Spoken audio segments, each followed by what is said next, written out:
Hello students, welcome to online accountancy class. ഇന്ന് നമ്മൾ അക്കൗണ്ടൻസിയുടെ ഒന്നാമത്തെ ചാപ്റ്ററിന്റെ ബാക്കി ഇന്നലെ റിവൈസ് ചെയ്തതിന്റെ ബാക്കി പകുതി ഭാഗമാണ് ഇന്ന് പഠിക്കാൻ പോകുന്നത്, ഒന്നുകൂടി റിവൈസ് ചെയ്യാൻ പോകുന്നത്. ഇന്നലെ എടുത്ത ക്ലാസ്സുകളെല്ലാം ശ്രദ്ധിച്ച് കാണുമെന്ന് വിചാരിക്കുന്നു, മനസ്സിലായി കാണുമെന്ന് വിചാരിക്കുന്നു. ക്ലാസ്സുകൾ കൃത്യമായിട്ട് കാണുക, കൃത്യമായിട്ട് കണ്ട് അത് മനസ്സിലാക്കി പഠിക്കുക. മനസ്സിലാകാത്ത ഭാഗമുണ്ടെങ്കിൽ വീണ്ടും വീണ്ടും റിവൈസ് ചെയ്ത് കാണാനുള്ള സൗകര്യം നിങ്ങൾക്കുണ്ടല്ലോ. അപ്പൊ അതുകൊണ്ട് അത് എത്ര വേണമെങ്കിലും നിങ്ങൾക്ക് കാണാവുന്നതും പഠിക്കാവുന്നതുമാണ്. അപ്പൊ ഇന്നത്തെ കാലഘട്ടത്തിൽ നമുക്കിതല്ലാതെ മറ്റൊരു മാർഗമില്ല.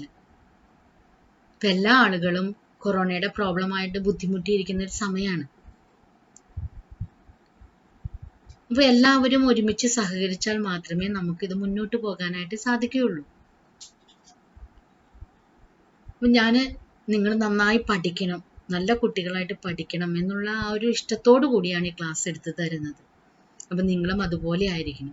അക്കൗണ്ടൻസി ക്ലാസ്സിന്റെ ഒന്നാമത്തെ പാഠം കഴിയുമ്പോൾ തന്നെ നിങ്ങൾ അക്കൗണ്ടൻസിനെ കുറിച്ച് ഏകദേശമൊക്കെ അറിയുന്ന നല്ല മിടുക്കരായിട്ടുള്ള സ്റ്റുഡൻസ് ആയിരിക്കണം. ബോയ്സിനെയൊക്കെ സംബന്ധിച്ച് അവർക്ക് ഇതൊന്നും കാണാനോ കേൾക്കാനോ ഒക്കെ ഉള്ള താല്പര്യം വളരെ കുറവായിരിക്കും. പക്ഷെ വല്ലപ്പോഴും ഒരു എന്താ പറയുക, നമ്മളെപ്പോഴും ഡെയിലി നമ്മളിങ്ങനെ എപ്പോഴും മറ്റുള്ള കാര്യങ്ങളിലൊക്കെ സ്പെൻഡ് ചെയ്യുമ്പോൾ 1-2 മണിക്കൂർ ഇതിനു വേണ്ടി നീക്കി വെക്കുന്നു. 1 മണിക്കൂറെങ്കിലും നീക്കി വെക്കുക ടീച്ചർക്ക് വേണ്ടി. അതുപോലെ തന്നെ ഗേൾസിനോടും അതാണ് പറയാനുള്ളത്. നിങ്ങൾ എടുക്കുന്ന ക്ലാസ്സുകൾ നന്നായി പഠിക്കുക, റിവൈസ് ചെയ്യുക. നിങ്ങൾക്ക് ഏറ്റവും നല്ലൊരു ഓപ്പർച്യൂണിറ്റിയാണ് ഈ ഓൺലൈൻ ക്ലാസ്. സാധാരണ കോളേജുകളിലൊക്കെ ചെന്ന് കഴിഞ്ഞാൽ ഒരു ദിവസത്തെ ക്ലാസ് കഴിഞ്ഞാൽ പിന്നെ അതെന്താണെന്ന് പോലും നമുക്ക് അറിയില്ല, മിസ്സായി പോകുന്നു, ഇങ്ങനത്തെ ടെൻഷനുകൾ വരും. ഇതങ്ങനെയൊന്നും ഇല്ലല്ലോ. ഇപ്പൊ ഒരു ദിവസം മുടങ്ങിയ ആ ദിവസത്തെ ക്ലാസ് എന്ത് ചെയ്യും? ഇതങ്ങനെയല്ല, നിങ്ങൾക്കത് ഇടയ്ക്കിടയ്ക്ക് റിവൈസ് ചെയ്ത് കാണാനുള്ള സൗകര്യമുണ്ട്. അപ്പൊ ഇങ്ങനെ വരുമ്പം നിങ്ങൾ എന്ത് ചെയ്യണം? അതായത് നന്നായി ശ്രദ്ധിക്കുക. എന്നുമുള്ള ക്ലാസ്സുകൾ അതാത് ദിവസങ്ങളിൽ എങ്ങനെയൊക്കെയാണോ ക്ലാസ് ലഭിക്കുന്നത്, ആ ക്ലാസ് ലഭിക്കുന്നതിനനുസരിച്ച് നിങ്ങളത് കാണുക, പഠിക്കുക. അപ്പൊ തന്നെ എന്ത് ചെയ്യാൻ പറ്റുള്ളൂ, നമുക്കിത് കഴിയുമ്പോൾ ഇനിയിപ്പോൾ എന്നാ കോളേജ് തുറക്കുക, പെട്ടെന്ന് എങ്ങനെയാണ് ഉണ്ടാകുന്നത്, സർക്കാരിന്റെ തീരുമാനങ്ങൾ എന്തൊക്കെയാണ്, നമുക്ക് ഒന്നിനെ കുറിച്ചും അറിയില്ല.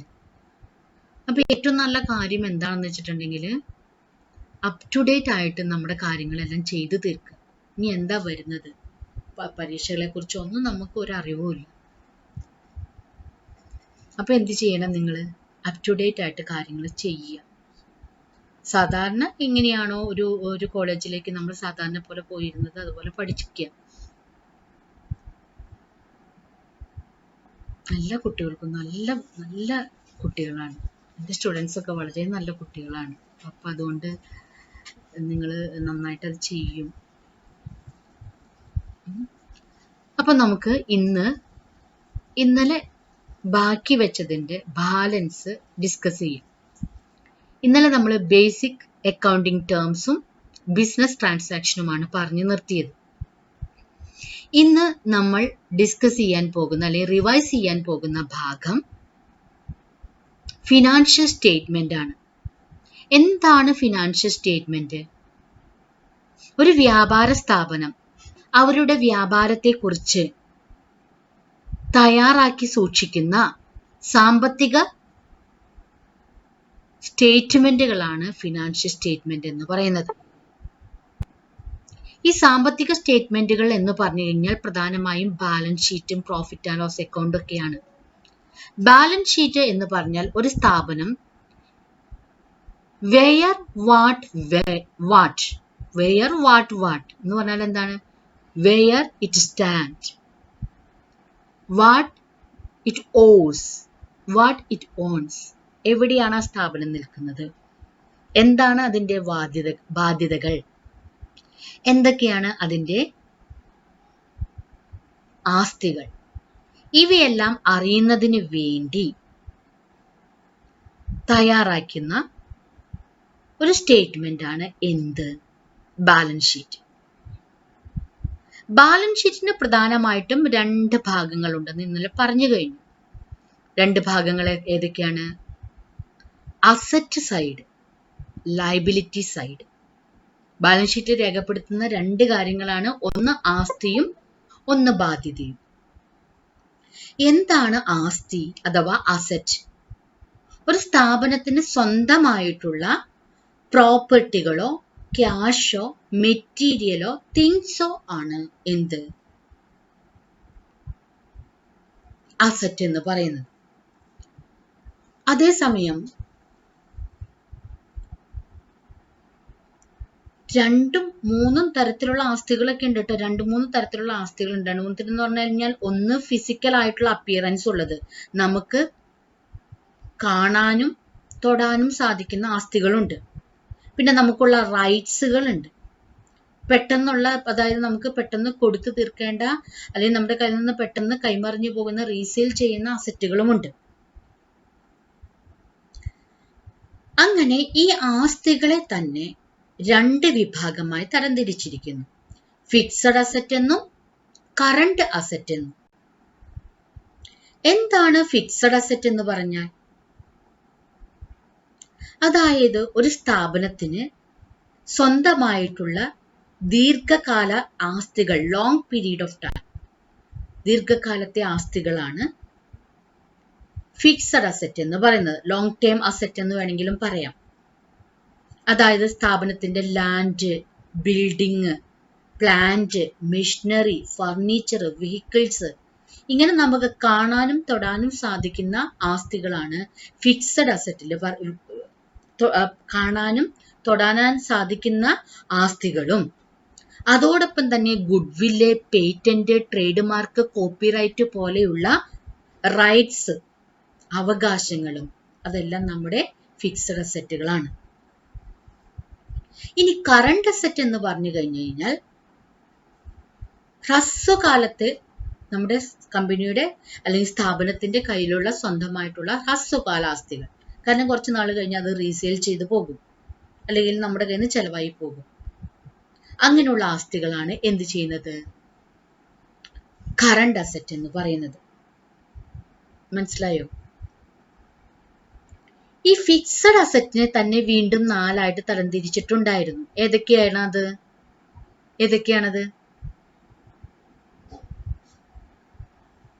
Tangible asset, intangible asset, wasting asset, fictitious asset. Tangible asset, intangible asset, wasting asset, fictitious asset.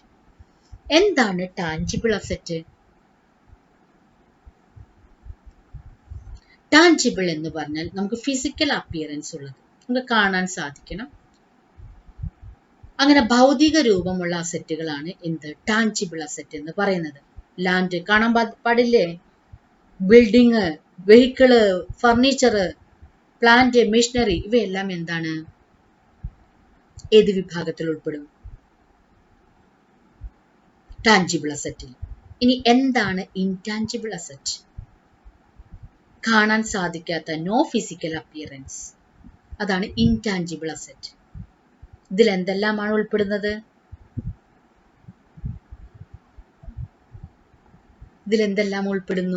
ഇതിൽ ഉൾപ്പെടുന്ന പ്രധാനപ്പെട്ട കാര്യങ്ങളാണ് കോപ്പിറൈറ്റ്, ഗുഡ്വില്ല്, പേറ്റന്റ്. ഇപ്പൊ നമുക്ക് കാണാൻ സാധിക്കില്ല, പക്ഷെ നമ്മുടെ അസറ്റാണ്. ഇതാണ് ഇൻടാഞ്ചിബിൾ അസറ്റ്. അടുത്തതായിട്ട് വേസ്റ്റിംഗ് അസറ്റ്. ഉപയോഗിക്കും തോറും കുറഞ്ഞു പോകുന്ന അസറ്റ്. എണ്ണക്കിണറുകള്, പാറമട, നമുക്ക് ഏറ്റവും നല്ലത് അറിയാം, മൈൻസ്, കോറികള്. നമ്മുടെ കോറികളുടെ പ്രത്യേകത എന്താ? നമ്മുടെ കല്ല് പൊട്ടിച്ച് കൊണ്ടുപോയി കഴിഞ്ഞാൽ പിന്നെ വീണ്ടും പാറ അവിടെ രൂപപ്പെടുമോ? ഇല്ല. അപ്പൊ നമ്മൾ എന്ത് ചെയ്യുന്നു? അവിടെ ഒരു പാറക്കുഴിയിലെ, പാറമട എന്നൊക്കെ പറയും, പിന്നെ അതുകൊണ്ട് ഉപയോഗമില്ല. അതുപോലെ തന്നെയാണ് എണ്ണക്കിണറുകൾ. എണ്ണ കുഴിച്ച് എടുത്തു കഴിഞ്ഞാൽ പിന്നെ അതുകൊണ്ട് പിന്നീട് യൂസ് വരുന്നില്ല. അതുപോലെ തന്നെയാണ് അങ്ങനെ ഉപയോഗിക്കും തോറും കുറഞ്ഞു വരുന്ന അസറ്റാണ് വേസ്റ്റിംഗ് അസറ്റ്. ഈ ഫിക്ടീഷ്യസ് അസറ്റ്. എന്താണ് ഫിക്ടീഷ്യസ് അസറ്റ്? അതായത് പ്രാരംഭഘട്ടത്തിൽ, ഒരു ബിസിനസ് സ്ഥാപനം തുടങ്ങുന്നതിന്റെ പ്രാരംഭഘട്ടത്തിൽ നമ്മുടെ കൈകളിലുള്ള ആസ്തികളാണ് എന്ത് പറയുന്നത്? അതായത് ആ ബിസിനസ് സ്ഥാപനം തുടങ്ങാനായിട്ട് നമുക്ക് കുറച്ച് അസറ്റ് കണ്ടെത്തിയേ തീരൂ. ആ അസറ്റാണ് എന്ത് പറയുന്നത്, അതായത് ഫിക്റ്റീഷ്യസ് അസറ്റ് എന്ന് പറയുന്നത്. പ്രിലിമിനറി സ്റ്റേജിൽ നമ്മൾ ഡിസ്കൗണ്ട് ഒക്കെ പുതിയ കടയൊക്കെ തുടങ്ങുമ്പോൾ പറയില്ലേ, ഇന്ന് ഇത്ര അത് മേടിച്ചാൽ അങ്ങനെ, ഒരു ബിരിയാണി മേടിച്ചാൽ ഒരു ബിരിയാണി സൗജന്യം, അല്ലെങ്കിൽ ഒരു ഷർട്ട് മേടിച്ചാൽ ഒരു ഷർട്ട് സൗജന്യം, ഇങ്ങനെയൊക്കെ പറഞ്ഞിട്ട് കുറേ ഓഫറുകൾ ആദ്യത്തെ ദിവസം ഉണ്ടാവില്ലേ. അപ്പം അങ്ങനെയുള്ള ഓഫർ, പക്ഷെ അതിൽ നിന്ന് നമുക്ക് കിട്ടുന്നത് ഒരു ലാഭം കൂടിയാണ്. കാരണം ആൾക്കാർ കൂടുതൽ വരും. നിങ്ങൾക്ക് ബിസിനസ് ട്രിക്ക് അറിയോ? അപ്പം ആൾക്കാർ കൂടുതൽ വരും, അവരുടെ കട കാണും, വാങ്ങിക്കും, ഇഷ്ടപ്പെട്ട് കഴിഞ്ഞാൽ അവരുടെ റെഗുലർ കസ്റ്റമർ ആകും. അതൊക്കെ ഒരു വലിയ ഐഡിയ ആണ്. അപ്പൊ ഇതൊക്കെ ഇങ്ങനെ വരുന്ന പ്രാരംഭ, ഒരു ബിസിനസ് സ്ഥാപനം ആരംഭിക്കുന്ന സമയത്ത് വേണ്ടി വരുന്ന പ്രാരംഭ ചെലവുകളാണ് എന്ത് പറയുന്നത്, പ്രാരംഭമായിട്ട് നമുക്ക് ഉണ്ടാകുന്ന ആസ്തികളാണ് എന്ത് പറയുന്നത്, ഫിക്റ്റീഷ്യസ്. നോ റിയൽ വാല്യൂ, അതിന് പ്രത്യേകിച്ച് വാല്യൂ ഇല്ല കേട്ടോ, നോ റിയൽ വാല്യൂ. അടുത്ത വിഭാഗം, അപ്പൊ അസറ്റ് കഴിഞ്ഞു. ഇനി അടുത്ത ഭാഗം നോക്കാം, ഏതാണ്, ലയബിലിറ്റി സൈഡ്. ലയബിലിറ്റി എന്ന് പറഞ്ഞു കഴിഞ്ഞാൽ ഒരു സ്ഥാപനം കൊടുത്തു തീർക്കേണ്ടതായിട്ടുള്ള ബാധ്യതകളെ പറയുന്ന പേരാണ് ലയബിലിറ്റി. പുറമെയുള്ള എക്സ്റ്റേണൽ ഔട്ട്സൈഡേഴ്സിന് ബിസിനസിന്റെ ഭാഗമായി കൊടുത്തു തീർക്കേണ്ട ബാധ്യതകളാണ് എന്ത്, ലയബിലിറ്റി. ലയബിലിറ്റി രണ്ട് തരത്തിലുണ്ട്, ഇന്റേണൽ ലയബിലിറ്റിയും ഉണ്ട്, എക്സ്റ്റേണൽ ലയബിലിറ്റിയും ഉണ്ട്. എന്താണ് കറണ്ട് ലയബിലിറ്റി ഉണ്ട്, ലോങ് ടേം ലയബിലിറ്റി ഉണ്ട്. എന്താണ് കറണ്ട് ലയബിലിറ്റി, കറണ്ട് ലയബിലിറ്റി അല്ലെങ്കിൽ ലോങ് ടേം ലയബിലിറ്റി? ആദ്യം നമുക്ക് ലോങ് ടേം ലയബിലിറ്റി അല്ലെങ്കിൽ ഫിക്സഡ് ലയബിലിറ്റി എന്താണെന്ന് നോക്കാം. ഒരു സ്ഥാപനത്തിന് ദീർഘകാലം കൊണ്ട് അടച്ചു തീർക്കേണ്ട ബാധ്യതകളാണ് ലോങ് ടേം ലയബിലിറ്റി. ഒരു സ്ഥാപനത്തിന് ദീർഘകാലം കൊണ്ട് അടച്ചു തീർക്കേണ്ട ബാധ്യതകളാണ് ലോങ് ടേം ലയബിലിറ്റി. അതായത് അതിന്റെ ഏറ്റവും നല്ല ഉദാഹരണം, സ്ഥാപനം ബാങ്കുകളിൽ നിന്നൊക്കെ വാങ്ങിച്ചിട്ടുള്ള കടം. സ്ഥാപനം തുടങ്ങാനായിട്ട് ബാങ്ക് ലോണൊക്കെ വാങ്ങിച്ചിട്ടുണ്ടാവും. അതിന്റെ കാലാവധി ചിലപ്പോൾ 15 വർഷമാകാം, ചിലപ്പോൾ 20 വർഷമാകാം, അങ്ങനെ വരുന്നുണ്ട്. അങ്ങനെയുള്ള ലയബിലിറ്റികളെയാണ് എന്ത് പറയുന്നത്, ലോങ് ടേം ലയബിലിറ്റി എന്ന് പറയുന്നത്.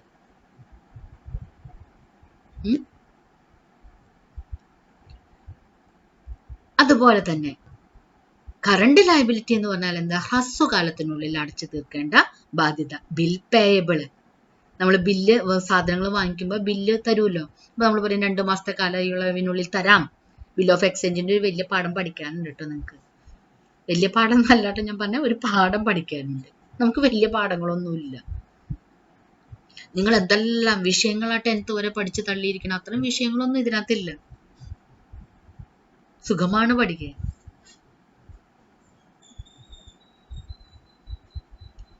കേട്ടോ? അപ്പൊ എന്താ പറഞ്ഞ, കറണ്ട് ലയബിലിറ്റി ഹ്രസ്വകാലത്തിനുള്ളിൽ അടച്ചു തീർക്കേണ്ട ബാധ്യതകളാണ് എന്ത് പറയുന്നത്, ക്യാഷ് ആവാം, ബിൽ പേയബിൾ ആണ് ഏറ്റവും നല്ല ഉദാഹരണം. അതാണ് എന്ത് പറയുന്നത്, കറണ്ട് ലയബിലിറ്റി എന്ന് പറയുന്നത്. അപ്പൊ ബിസിനസിന്റെ ബാലൻസ് ഷീറ്റിന്റെ 2 സൈഡ് മനസ്സിലായോ? ഇനി അതിന്റെ ഉള്ളിലേക്ക് ഇങ്ങനെ ലയബിലിറ്റി ആയിട്ട് വരുന്ന കാര്യങ്ങളൊക്കെ ഉൾപ്പെടും.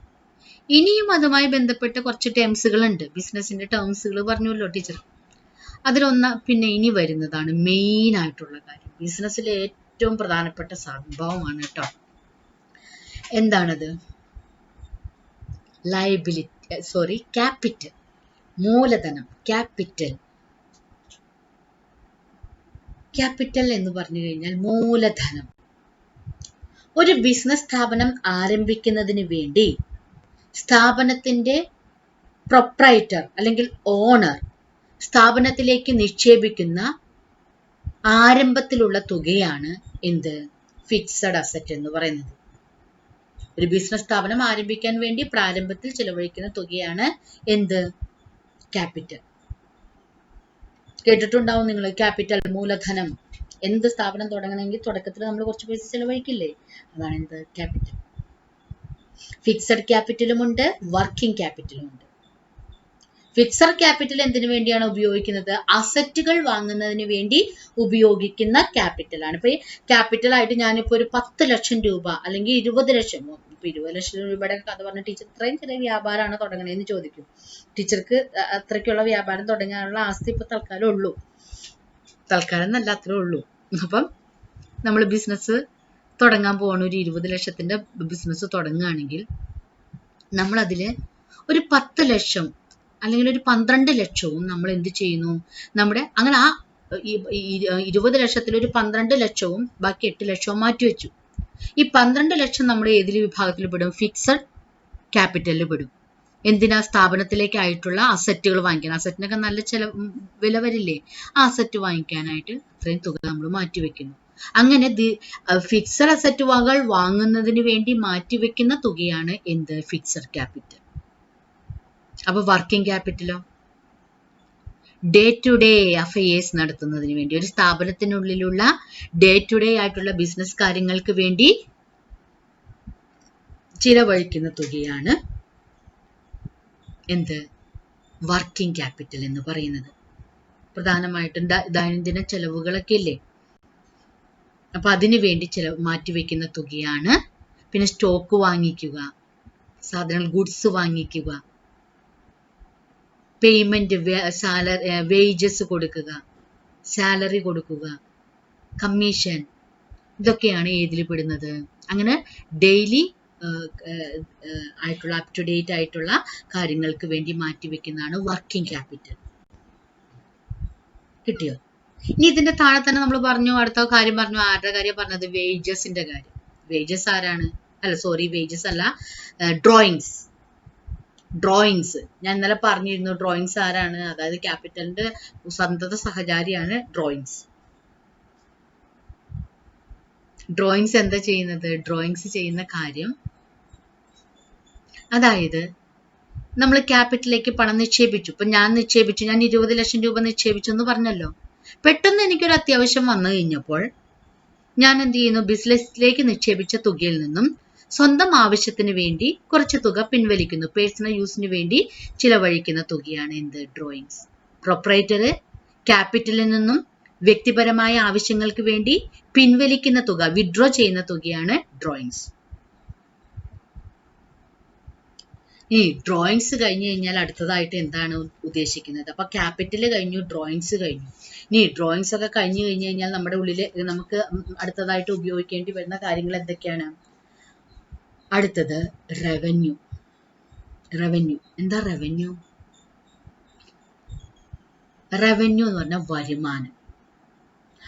നമ്മൾ ഇന്നലെ പറഞ്ഞു, അതായത് നമുക്ക് എന്ത് ചെയ്യുന്നു? ഒരു സ്ഥാപനത്തിലേക്ക് കിട്ടുന്ന പലതരത്തിലുള്ള വരുമാനമാണ് റവന്യൂ. അപ്പൊ എക്സ്പെൻസസോ? എക്സ്പെൻസസ് എന്താണ്? എക്സ്പെൻസസ് എന്ന് പറഞ്ഞു കഴിഞ്ഞു കഴിഞ്ഞാൽ ഈ റവന്യൂ, ഈ വരുമാനം കിട്ടുന്നതിന് വേണ്ടി ചിലവഴിക്കുന്ന ചെലവുകളാണ് എക്സ്പെൻസസ്. റവന്യൂ കിട്ടണമെങ്കിൽ അതിനു മുൻപായിട്ട് എന്ത് ചെയ്യണം? എക്സ്പെൻസ് ചെയ്യണം. അപ്പൊ റവന്യൂ എന്ന് പറഞ്ഞാൽ ഒരു സ്ഥാപനത്തിന് വ്യാപാര ഇടപാടുകൾ നടത്തി ലഭിക്കുന്ന വരുമാനമാണ് റവന്യൂ. ഈ വരുമാനം ലഭിക്കുന്നതിന് വേണ്ടി വ്യാപാര സ്ഥാപനം ചെലവഴിക്കുന്ന തുകയാണ് എന്ത്? എക്സ്പെൻസസ് എന്ന് പറയുന്നത്. അടുത്തതായി എക്സ്പെൻഡിച്ചർ. ഇതുപോലെ തന്നെ, പക്ഷേ കുറച്ച് ചെറിയ മാറ്റങ്ങളുണ്ട്. എക്സ്പെൻഡിച്ചർ 2 തരത്തിലുണ്ട്. ക്യാപിറ്റൽ എക്സ്പെൻഡിച്ചറും ഉണ്ട്, റവന്യൂ എക്സ്പെൻഡിച്ചറും ഉണ്ടെന്ന് ഇന്നലെ പറഞ്ഞു കഴിഞ്ഞു. ക്യാപിറ്റൽ എക്സ്പെൻഡിച്ചർ എന്തിനു വേണ്ടിയാണ് ചെലവഴിക്കുന്നത്? സ്ഥാപനത്തിന് വേണ്ടിയുള്ള ഫിക്സഡ് അസറ്റുകൾ വാങ്ങിക്കുന്നതിന് വേണ്ടി ചെലവഴിക്കുന്ന ആ ചെലവുകൾക്ക് ഒരു പേരുണ്ട്. അതാണ് എന്ത് പറയുന്നത്? ക്യാപിറ്റൽ. അപ്പൊ നമ്മൾ ഫിക്സഡ് അസറ്റ് വാങ്ങിക്കുമ്പോൾ എടുക്കുന്ന തുക ഏതിൽ നിന്നാണ്? ക്യാപിറ്റലിൽ നിന്നാണ്. അപ്പൊ ആ തുകയെ പറഞ്ഞ പേരാണ്. അങ്ങനെ ചെലവഴിക്കുന്ന മൂലധനത്തിൽ നിന്നും ഫിക്സഡ് അസറ്റ് വാങ്ങുവാൻ വേണ്ടി ചെലവഴിക്കുന്ന തുകയാണ് എന്ത് പറയുന്നത്? ഏത് വിഭാഗത്തിൽ പെടുന്നത്? ക്യാപിറ്റൽ എക്സ്പെൻഡിച്ചറിൽ ഉൾപ്പെടുന്നത്. ഇനി റവന്യൂ എക്സ്പെൻഡിച്ചർ. റവന്യൂ എക്സ്പെൻഡിച്ചർ എന്ന് പറഞ്ഞിട്ടുണ്ടെങ്കിൽ ഒരു വർഷത്തിന്റെ ഉള്ളിൽ എന്ത് ചെയ്യുന്നു? ഒരു ഐറ്റം, അതിന്റെ കാലാവധി ഒരു വർഷമാണ്. ഇപ്പൊ അതായത് ഇപ്പൊ നമ്മളിപ്പോ അസറ്റ് വാങ്ങിച്ചു, അതിന് വർക്കിംഗ് കണ്ടീഷൻ കൊള്ളില്ല. കുറച്ചാൾ കഴിഞ്ഞ് കഴിഞ്ഞാൽ പതുക്കെ പണിമുടക്ക് തുടങ്ങൂല്ലോ. നമ്മളെയൊക്കെ പോലെ നമ്മളിപ്പോ നിങ്ങളൊക്കെ നല്ല ഫ്രഷ് അല്ലേ? ടീച്ചർക്ക് ഏകദേശമൊക്കെ ചെറിയ മധ്യവയസ്കിലേക്കൊക്കെ കടന്നു തുടങ്ങി. അപ്പൊ കാലുവേദന, പുറം വേദന, അങ്ങനെയൊക്കെയുള്ള പ്രോബ്ലങ്ങളൊക്കെ ഉണ്ടാവുന്നുണ്ട്. അപ്പൊ നമ്മൾ എന്ത് ചെയ്യും? ഒന്ന് ഡോക്ടറെ കാണാനൊക്കെ പോകും അല്ലേ? അപ്പൊ ഇതുപോലെ തന്നെ അസറ്റ്സ് എന്നും നല്ല കണ്ടീഷനിലാവില്ല, ഇടയ്ക്കൊന്നും ഫെയിലിയർ ആവും. അപ്പൊ ഇങ്ങനെയുള്ള ഈ അസറ്റൊക്കെ മെയിൻറ്റെയിൻ ചെയ്യാൻ വേണ്ടി നമ്മൾ ചെലവഴിക്കുന്ന ചെലവുകളാണ് എന്ത് പറയുന്നത്, റവന്യൂ എന്ന് പറയുന്നത്, റവന്യൂ എക്സ്പെൻഡിച്ചർ എന്ന് പറയുന്നത്. ഇനി അടുത്തത് ലോസ്. ലോസ് എന്ന് പറഞ്ഞാൽ എന്താ? വരവിനേക്കാൾ കൂടുതൽ ചെലവ് വന്നാൽ ബിസിനസ്സിൽ ഉണ്ടാകുന്ന നഷ്ടമാണ് എന്ത്? ലോസ്. വരവ് കുറവും ചെലവ് കൂടുതലും. അപ്പൊ ഇൻകം എന്താ? ഇൻകം എന്ന് പറഞ്ഞു കഴിഞ്ഞാൽ ഒരു സ്ഥാപനത്തിന്റെ ഒരു വർഷത്തേക്ക് സ്ഥാപനത്തിന് കിട്ടുന്ന വാർഷികമായ വരുമാനമാണ് എന്ത്? ഇൻകം. ഒരു സ്ഥാപനം വർഷങ്ങൾ കൊണ്ട് നേടിയെടുക്കുന്ന വരുമാനമാണ് എന്ത്? ഇൻകം. അപ്പൊ പ്രോഫിറ്റോ? ചെലവിനേക്കാൾ വരവ് കൂടിയാൽ അതാണ് എന്ത്? പ്രോഫിറ്റ്.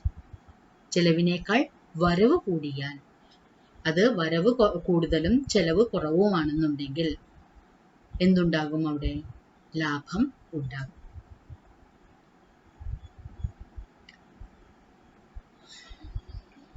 അവ പറഞ്ഞു, asset, liabilities, capital, drawings, revenue, expenses, expenditure, loss, income and profit. ഇനി ഇത് ബന്ധപ്പെട്ട് കിടക്കുന്ന സംഭവമാണ് ഗുഡ്സ്. എന്താണ് ഗുഡ്സ്? ഗുഡ്സ് എന്ന് പറഞ്ഞു കഴിഞ്ഞാൽ ട്രെയിനിൽ കേൾക്കാൻ നമുക്ക് ഗുഡ്സ് ട്രെയിൻ കേട്ടിട്ടില്ലേ?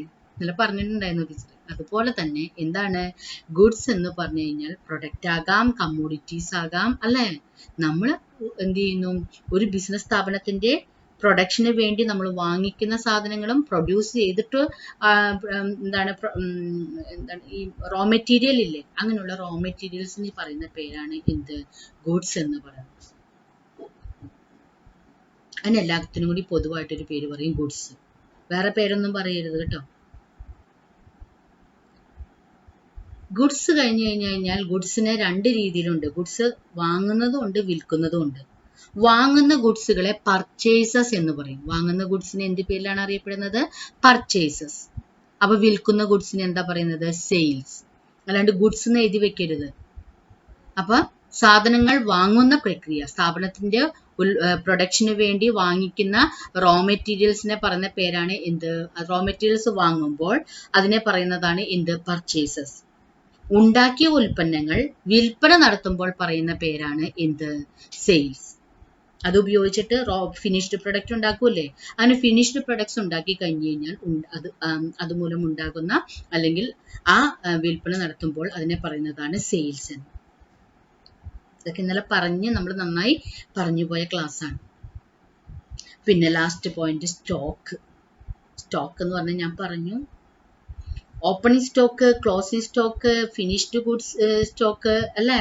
അതുപോലെ തന്നെ റോ മെറ്റീരിയൽസിന്റെ സ്റ്റോക്ക് ഉണ്ട്. പിന്നെ എന്താണ്? വർക്ക് ഇൻ പ്രോഗ്രസിലുള്ള സ്റ്റോക്ക് ഉണ്ട്. കഴിഞ്ഞ കൊല്ലത്തെ സ്റ്റോക്കിന്റെ ബാക്കി ഈ വർഷം ഇരുന്നാൽ അത് ഓപ്പണിംഗ് സ്റ്റോക്കാണ്. അതിന്റെ കൂടെ ഈ കൊല്ലം പുതിയതായിട്ട് റോ മെറ്റീരിയൽസ് പർച്ചേസ് ചെയ്യുന്നു, അപ്പൊ അതൊരു സ്റ്റോക്കാണ്. പിന്നെ അത് ഉപയോഗിച്ച് സാധനങ്ങൾ ഉണ്ടാക്കി പകുതിയായിട്ടുണ്ടെങ്കിൽ അത് വർക്ക് ഇൻ പ്രോഗ്രസിൽ ഇരിക്കുന്ന സ്റ്റോക്കാണ്. അതിന്റെ പണി മുഴുവനും പൂർത്തിയായി കഴിഞ്ഞാൽ അത് ഫിനിഷ്ഡ് സ്റ്റോക്കാണ്. പണി പൂർത്തിയായി അത് വിൽപ്പന നടത്തി കഴിഞ്ഞതിന് ശേഷം ഇനിയും ബാലൻസ് ഉണ്ടെങ്കിൽ, വർഷാവസാനം ഇനിയും ബാലൻസ് ഉണ്ടെങ്കിൽ അതെന്താകുന്നു? ക്ലോസിംഗ് സ്റ്റോക്കാണ്. ഈ ക്ലോസിംഗ് സ്റ്റോക്കാണ് അടുത്ത കൊല്ലത്തെ ഓപ്പണിംഗ് സ്റ്റോക്ക് ആയിട്ട് മാറുന്നത്. ഇതാണ് സ്റ്റോക്ക്. അടുത്തത് ഡെപ്റ്റേഴ്സ്. ഡെപ്റ്റേഴ്സ് ഒരു വ്യാപാര സ്ഥാപനത്തിന് പണം കടം കൊടുക്കാനുള്ള വ്യക്തിയാണ് ആര്? ഡെപ്റ്റേഴ്സ്. സ്ഥാപനത്തിൽ നിന്ന് സാധനങ്ങളോ സേവനങ്ങളോ പർച്ചേസ് ചെയ്ത് അതിന് പകരമായി കടമായി വാങ്ങി അതിന്മേലുള്ള പണത്തിന്റെ തിരിച്ചടവ് നടത്തേണ്ട വ്യക്തിയാണ് ആര്? ഡെപ്റ്റേഴ്സ്.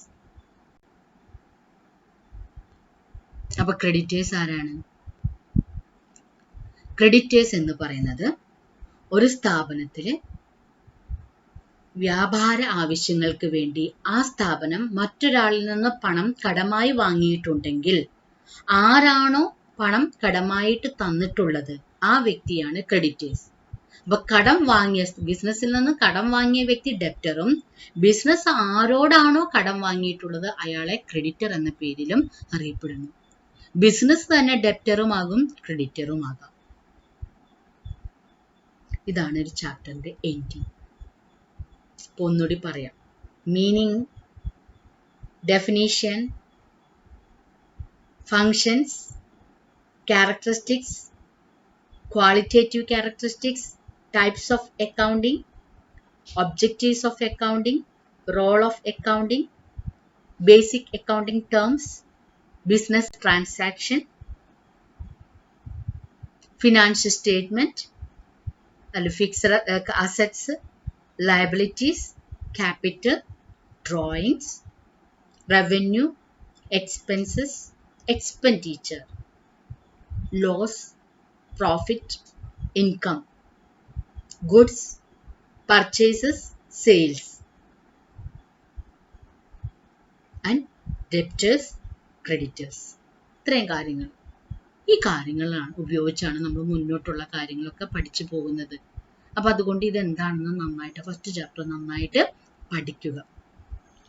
ഈ ചാപ്റ്ററിൻ്റെ ചാപ്റ്ററിൻ്റെ പുറകുവശത്ത്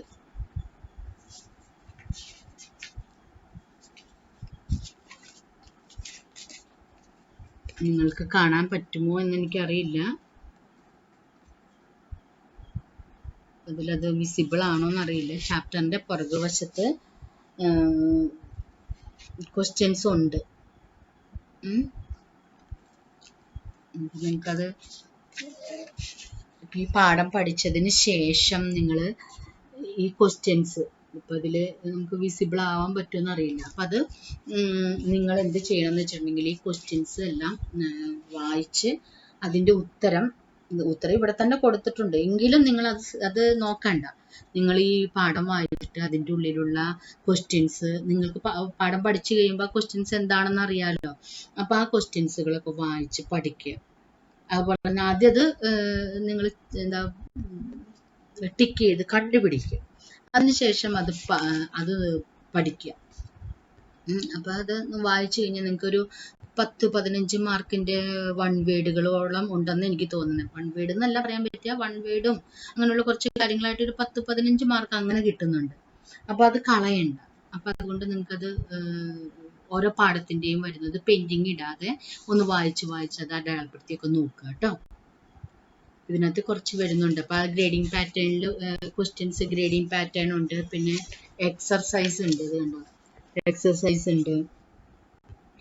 അപ്പം ഇതൊക്കെ അതിനകത്ത് എങ്ങനെ വിസിബിൾ ആവണേന്ന് എനിക്കറിയില്ല. അപ്പം ഇതൊക്കെ നിങ്ങളത് നോക്കി അത് അടയാളപ്പെടുത്തുക. എന്തെങ്കിലും ഡൗട്ട്സ് ഉണ്ടെങ്കിൽ ടീച്ചറിനോട് ചോദിക്കേണ്ട രീതി നിങ്ങൾക്ക് അറിയാമല്ലോ.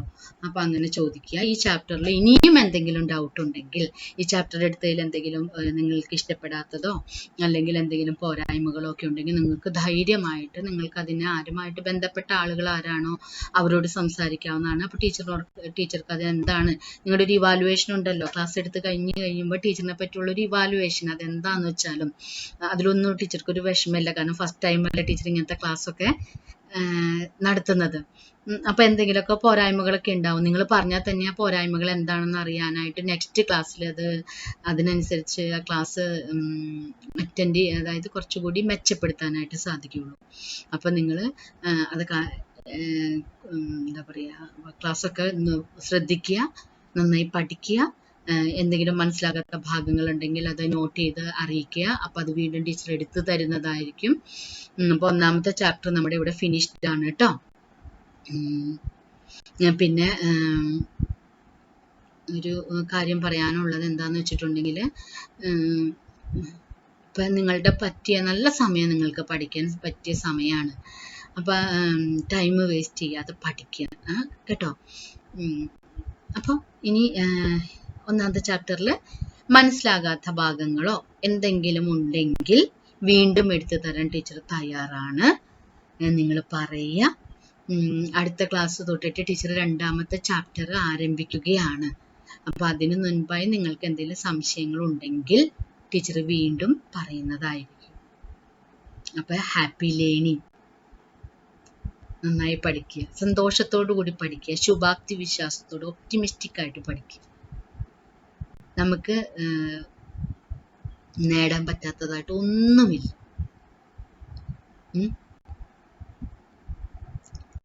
പിന്നെ ഇത് നോട്ട്ബുക്കിലേക്ക് എഴുതണം എന്നില്ല കേട്ടോ. ഈ പാഠം നിങ്ങൾക്ക് ടെക്സ്റ്റിൽ തന്നെ വായിച്ച് പഠിക്കാവുന്നതേ ഉള്ളൂ. നോട്ട്ബുക്കിലേക്ക് എഴുതേണ്ട ഭാഗങ്ങൾ വരുമ്പോൾ ടീച്ചർ പ്രത്യേകമായിട്ട് പറയാം. എന്തായാലും നിങ്ങളൊരു ഒരു വലിയ നോട്ട് ബുക്ക്, വരയിട്ടത് കുഴപ്പമില്ല, വരയിട്ടതായിക്കോട്ടെ കുഴപ്പമില്ല, വലിയൊരു നോട്ട് ബുക്ക് ഇല്ല, സാധാരണ നോട്ട് ബുക്കിനേക്കാളും വലിപ്പമുള്ള ഇതുപോലെയുള്ള ഒരു നോട്ട് ബുക്ക് വാങ്ങിക്കുക. അത് വാങ്ങിച്ച് വെക്കണം. പിന്നെ പെൻസില്, സ്കെയില്, റബ്ബറ്, പേന, ഇതൊക്കെ മസ്റ്റായിട്ട് നിങ്ങളുടെ കയ്യിലുണ്ടാകട്ടെ. ഇനി നിങ്ങൾ ഈ വർഷം മുതൽ യൂസ് ചെയ്യേണ്ട ഒരു കാര്യമുണ്ട്, കാൽക്കുലേറ്റർ. നിങ്ങൾ കാൽക്കുലേറ്റർ ഉപയോഗിച്ച് കാൽക്കുലേറ്റ് ചെയ്യാം. അത് വലിയ സയന്റിഫിക് കാൽക്കുലേറ്റർ ഒന്നും വാങ്ങിക്കണ്ട കേട്ടോ. സാധാരണ കാൽക്കുലേറ്റർ നമ്മുടെ സ്റ്റോറുകളിൽ വാങ്ങിക്കാൻ കിട്ടും, സ്റ്റേഷനറി കടയിലൊക്കെ വാങ്ങിക്കാൻ കിട്ടും. അത് മതി. അല്ലാണ്ട് ഒരുപാട് വലിയ സംഭവങ്ങൾ അനുവദനീയമല്ല. സയന്റിഫിക് കാൽക്കുലേറ്റർ പരീക്ഷയ്ക്കൊന്നും എക്സാം ഹാളിൽ അനുവദനീയമല്ല. അതുകൊണ്ട് നിങ്ങൾ സാധാരണ കാൽക്കുലേറ്റർ വാങ്ങിക്കുക. അപ്പൊ പെൻസിലും സ്കെയിലും പേനയൊക്കെ പുസ്തകമൊക്കെ നിങ്ങളുടെ കയ്യിൽ ഉണ്ടാവും. പക്ഷെ ആവശ്യമുള്ള പ്രധാനപ്പെട്ട ഒരു കാര്യം എന്ന് പറയുന്നത്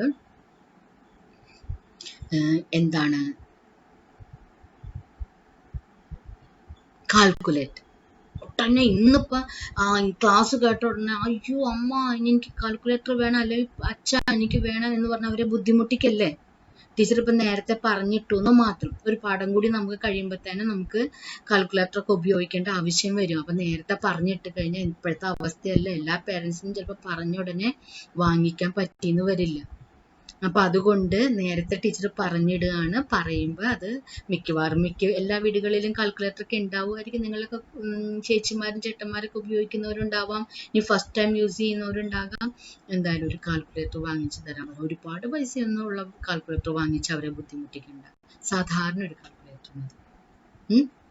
നമ്മുടെ ആവശ്യം നടക്കാനുള്ള ഒരു കാൽക്കുലേറ്റർ. ഈ ടൈമിലൊന്നും പാരൻസിനെ ഒരുപാട് ബുദ്ധിമുട്ടിക്കരുത്. കാരണം പല കാര്യങ്ങൾ കൊണ്ടും ബുദ്ധിമുട്ടിയിരിക്കുന്ന സമയമാണ് എല്ലാവരും. ചിലപ്പോൾ എല്ലാവർക്കും ആ ബുദ്ധിമുട്ടൊന്നും ഉണ്ടാവില്ല. ടീച്ചർ എല്ലാവരും ഉദ്ദേശിച്ചിട്ടല്ല, അയ്യോ ഞങ്ങളൊന്നും അത്രയ്ക്ക് ഇതൊന്നല്ല. ചില വീട്ടുകാർക്ക് ബുദ്ധിമുട്ടിലുള്ളവരുണ്ടാകാം. As a teacher I know. അപ്പൊ അതുകൊണ്ട് ഇനി നിങ്ങൾ അപ്പൊ അത് ഇപ്പോഴേ പറഞ്ഞത് എന്താണെന്ന് വെച്ചിട്ടുണ്ടെങ്കിൽ പതുക്കെ കണ്ട് വാങ്ങിച്ച് ചെയ്യാനാണ് കേട്ടോ. ചെയ്യണം. അതിനാണ് ടീച്ചർ ഇതൊക്കെ പറഞ്ഞതും ബുക്ക് വാങ്ങിക്കാൻ പറഞ്ഞതൊക്കെ. ടീച്ചർക്ക് ഇഷ്ടം ഇതുപോലുള്ള 2 വലിയ നോട്ട് ബുക്കുകൾ വാങ്ങിക്കുന്നതാണ്. കാരണം എന്താ വെച്ചിട്ടുണ്ടെങ്കിൽ ഒരെണ്ണം നമ്മൾ സാധാരണ ഇവിടെ ഡെയിലി ചെയ്യുന്ന പ്രോബ്ലംസ് ചെയ്യാൻ വേണ്ടി, രണ്ടാമത്തത് എന്താന്ന് വെച്ചിട്ടുണ്ടെങ്കിൽ ടീച്ചർ ചെയ്യാറുള്ള ഒരു കാര്യം ഒരു അസൈൻമെന്റ് ബുക്ക് എന്ന് പറയും. അതെന്താന്ന് വെച്ചിട്ടുണ്ടെങ്കിൽ നമ്മളിപ്പോൾ ചെയ്യുന്ന കാര്യം, ഒരു ദിവസം നമ്മൾ ഈ ക്ലാസ്സിൽ ചെയ്യുന്ന കാര്യം നമ്മൾ എന്ത് ചെയ്യുന്നു എന്ന് വെച്ചിട്ടുണ്ടെങ്കിൽ അന്ന് തന്നെ അല്ലെങ്കിൽ നെക്സ്റ്റ് ഡേയോ നമ്മൾ എന്തിനാ ചെയ്യുന്ന കാര്യം കാണാതെ, ഇപ്പൊ ടീച്ചർ ചെയ്യിക്കുന്ന കാര്യങ്ങൾ കാണാതെ നിങ്ങൾ തനിയെ നിങ്ങളുടെ വേറൊരു നോട്ട്ബുക്കിലേക്ക് എന്ത് ചെയ്യണം, ചെയ്ത് പഠിക്കുക എന്ന് പറഞ്ഞാൽ റഫ് ബുക്ക് അല്ല, ചെയ്യുക. അതിന് നീറ്റായിട്ട് ഒരു പാഠത്തിന്റെ പേരെഴുതി പ്രോബ്ലംസ് എല്ലാം വരുമ്പോൾ അത് കൃത്യമായിട്ട് ഫിനിഷ് ചെയ്യുക. എന്നിട്ട് സബ്മിറ്റ് ചെയ്യുക. അന്നത്തേക്കും ക്ലാസ് ഒക്കെ ആരംഭിച്ചു കഴിഞ്ഞാൽ അതായത് ടീച്ചേഴ്സിന് സബ്മിറ്റ് ചെയ്യുക കേട്ടോ. അപ്പൊ ഇത്രയും കാര്യങ്ങളാണ് നിങ്ങൾക്ക് വേണ്ടത്. പിന്നെ ടെക്സ്റ്റ് വാങ്ങിക്കുക. ടെക്സ്റ്റ് പിന്നെ ഇപ്പോൾ സ്കൂളൊക്കെ തുറന്ന് വരണേ ഉള്ളൂ. അപ്പോൾ ടെക്സ്റ്റ് ഉണ്ട്. ടെക്സ്റ്റ് കണ്ട് പേടിക്കൊന്നും വേണ്ട. ഇതാണ് നമ്മുടെ അക്കൗണ്ടൻസി ടെക്സ്റ്റ് എന്ന് പറയുന്നത്. അപ്പം അത് പ്രോബ്ലം ഒക്കെ ഉള്ളതുകൊണ്ട് കുറച്ച് പേജുകൾ കൂടുതലാണെന്നുള്ളൂ, അല്ലാണ്ട് വേറെ കുറേ ഒന്നും അതിനകത്ത് പഠിക്കാനില്ല. ഈ ഒരു പ്രോബ്ലം തന്നെ എഴുതുമ്പോൾ നിങ്ങൾക്ക് അറിഞ്ഞൂടെ, ഒരു പ്രോബ്ലം എഴുതാൻ തന്നെ കുറേ പേജ് വേണം. കാരണം ഒരു ബിസിനസ്സിലെ കണക്കുകളൊക്കെ കൂടിയിട്ട്, പക്ഷെ അത് മുഴുവൻ എഴുതി കൂട്ടാനുള്ളതല്ല നമുക്ക്. അതിനകത്ത് മെയിൻ ആയിട്ടുള്ള കാര്യങ്ങൾ എഴുതേ വേണ്ടുള്ളൂ. അപ്പൊ ശരി, ഇപ്പൊ ടീച്ചർ പറഞ്ഞ കാര്യങ്ങളെല്ലാം ചെയ്യുക, പഠിക്കുക. ഒന്നാമത്തെ പാഠം ഓരോ ദിവസവും പഠിച്ച് പോവുക, റിവൈസ് ചെയ്യുക കേട്ടോ. Okay, happy learning.